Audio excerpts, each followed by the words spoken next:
The quality of a leader is reflected in the standards they set for themselves. Ray Kroc. Welcome back to the homestead, y'all. We've been picking up rocks to put around our new chicken coop and chicken run out of our field, and we thought that it would be a good time to talk about how we protect our chickens, actually how we protect all our fowl on our homestead, and talk about the first mistake we made when we bought this property. When we bought the property, it was all woods. There's several hundred acres to the east, that's all woods, several hundred acres to the north, that's all woods, same with to the west and same with to the south. So we're surrounded by mostly woods. To the west there is one house probably a quarter to a half a mile from our property line. And the mistake that we made was we underestimated how many predators were on this property. The first thing we did was started clearing so we could build a place to live, and we built a chicken coop. We were anxious to get chickens, get them up here, and we weren't living on the property, so we had to figure out a way to protect our chickens. And after the very first night we had our chickens up here and in their new run, when we came up the next morning, I found spots where predators tried to dig under the wire that we'd put down. So we knew we had to do something to protect the chickens from the predators. The first thing we did, I've been a hunter and a trapper my entire life, is I brought some of my live traps up. This is one of them that I just happen to have. Normally I keep all my live traps out all year long to keep down on the predators. I'll do a video on some of the things I've learned over the years trapping and how to use a live trap safely, because if you do trap an animal, a predator in one of these, you have to be careful, you have to watch your fingers. If you trap a raccoon, they could carry rabies. So you need to learn how to trap safely, and you need to check with your state, your local governments, and like with us on TWRA, I talked with them about live trapping and about relocating predators.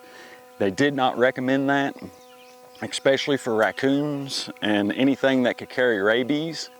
They did not recommend moving them to somewhere else, because if you relocate them and they have a disease, all you're doing is spreading that disease across your state.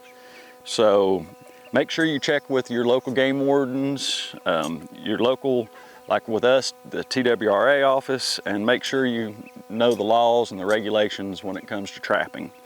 But the first thing I did was start trapping. I had 5 live traps this size at the time. I put those out the very next day, and the first night 4 of the 5 live traps either had a raccoon in them, pictures of foxes, coyotes, bobcats. So every one of those like to eat your chickens, like to eat fowl, period. Doesn't matter whether it's chickens, doesn't matter whether it's ducks, peacocks, they're looking for a meal, especially in the wintertime. So the first thing we did to help protect our chickens was start live trapping. And of course, the first mistake we made was underestimate predators. So we've came up with a system, we developed a system that starts with trapping all our predators. The second thing is we build a coop and a run, and we run our wire down to the ground and then 2 feet out from the ground. So I'll grab the camera in a minute and I'll show you that up close. But when we run our chicken wire, we run it all the way down and turn it out. Now the first coop we made and run, we dug a ditch 8-10 inches deep all the way around it and put 2x2 metal wire down in the ditch. That was a ton of work. But by putting the fence all the way to the ground and then 2 feet out and then stacking rocks on top of that, we found that a predator has a lot of trouble digging in. Also, we run electric around our entire coop and run. Now our electric is a solar electric fence charger, especially at the time we didn't even have solar panels up yet. We were still building our place to live. So I bought a solar electric fence charger. It's a 25-mile charger. So it's enough to go around all our coops, all our runs, and protect them. So what we did is we put one wire close to the ground.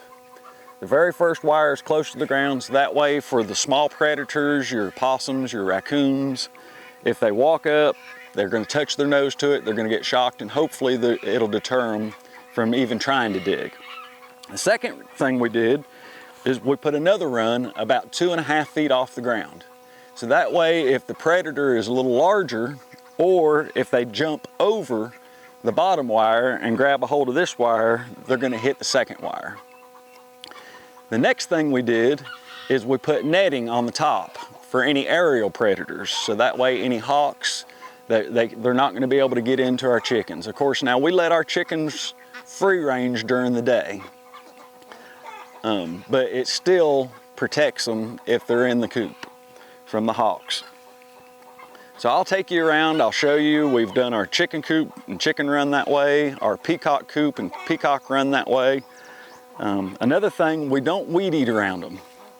We want these weeds to grow up and through the wire, because that just makes it that much stronger, makes it harder for a predator to dig in. Once we started doing this, we haven't had any trouble in the last 8 years with predators getting in. We had a couple roosters that we left loose, and both of those roosters were taken by a predator of some kind. We're not sure what kind. We keep game cams up around our chicken coop and around our chicken run, so that way we can see what predators. We still have some foxes coming in here, and we still have some coyotes coming in here. But we trap for those also. I have some large live traps that I use, and then I use leg traps also. I'll grab the camera real quick and I'll take you around. I'll show you the chicken coop and chicken run, how we do the wire, do the rocks and the netting, electric fence. We'll go around the peacock coop real quick. It's been there a couple years now, so you can see how the weeds grow up through it. Plus we feed them black oil sunflower seeds, and we get some volunteer sunflowers, so that's another reason we don't weed eat it. That just gives us more sunflower seeds to feed them once they mature. So let me grab the camera and we'll take a quick walk around.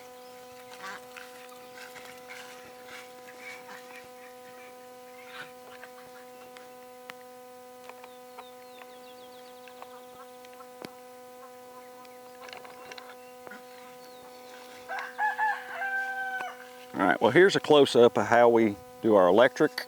You see there's one wire, two wires. The first wire is about 6 to 8 inches off the ground. And then of course rocks stacked up, and underneath these rocks is chicken wire.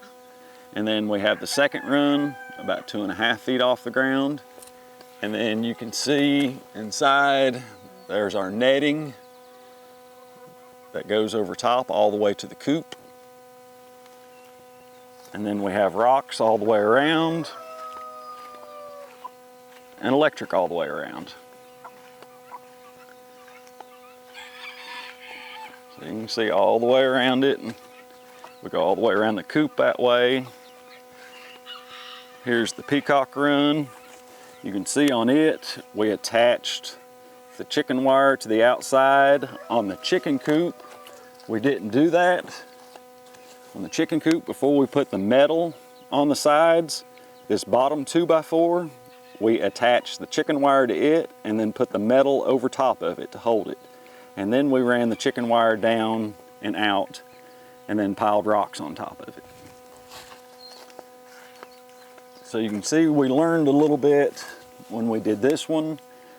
We have trouble with this electric wire here. If our chickens during the daytime get on it, they'll get it up against the chicken wire and it'll short it out. So we learned a lesson there. But that wire goes down to the ground and then out 2 feet from the edge. And then we pile rocks around it. Now you can see, there's our peacocks, how much the weeds have grown up through it. I just leave those. Of course, there's a voluntary sunflower, but it's the same way all the way around our peacock run.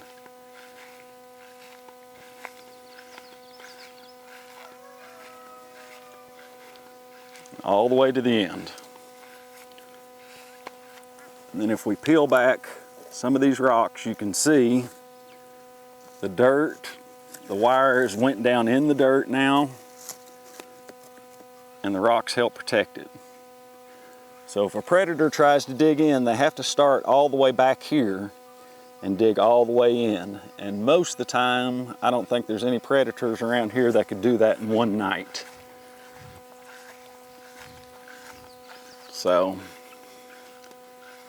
there's one of our boys strutting. It's breeding season for our peacocks. Another one strutting.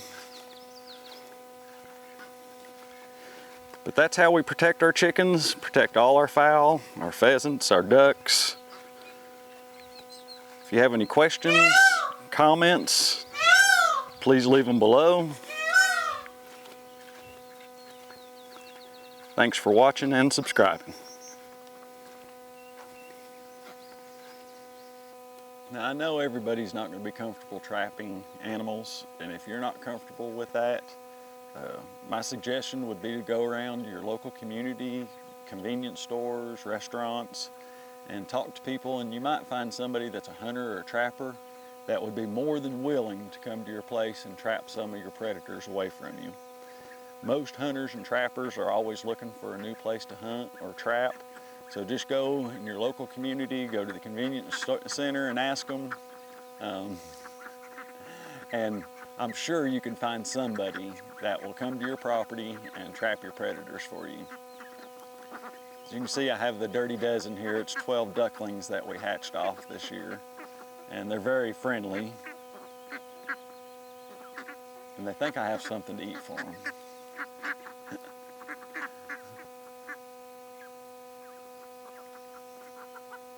But like I said, if you're not comfortable using a live trap, ask around your community. I'm sure you can find somebody that is. That's a little girl. Come here. You see. Here.